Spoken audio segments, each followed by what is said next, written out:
কেবৰ সমৰ্থনকাৰী আৰু বিশেষকৈ বিজেপি কেবটো বিজেপি আনিছে বিজেপিৰ লগত দূৰলৈ সম্বন্ধ থকা কোনো শক্তিক আমি ইয়াত মানে শক্তিশালী হোৱাটো আমি AIUDF নিবিচাৰে আৰু সেই শক্তিক আমি অসম বিৰোধী শক্তি হিচাপে ইতিমধ্যে আমি ঘোষণা কৰি থৈছোঁ এইজন চম্পক কলিতা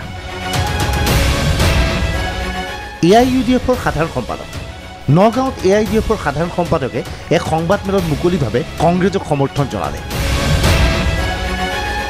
এয়া AIUDFৰ স্থিতি বুলি স্পষ্ট কৰিলে এইজন নেতা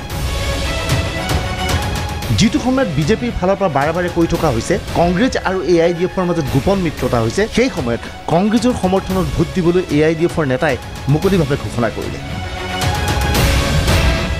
নগাঁও আৰু কলিয়াবৰত কংগ্ৰেছক ভোট দিয়ক প্ৰতিহত কৰক বিজেপি আৰু অগপম আচৰিত নহ'ব এই আহ্বান AIUDFৰ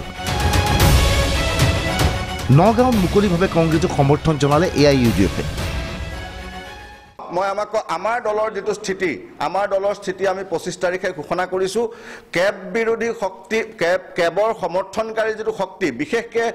AGP বিজেপি মিত্ৰজোঁটক যোনে যি সমষ্টিত যোনে পৰাজিত কৰিব পাৰিব সেই কেব বিৰোধী শক্তিক শক্তিশালী কৰি সেই কেবৰ সমৰ্থন থকা অসম বিৰোধী শক্তিক পৰাজিত কৰিব লাগে আমাৰ এটো এটা আহ্বান আপিল আৰু বিবেক ভোট দিবৰ কাৰণে আমি কৈছো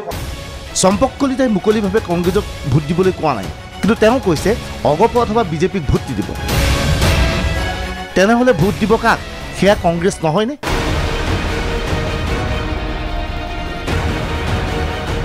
ব্যুৰো ৰিপৰ্ট DY365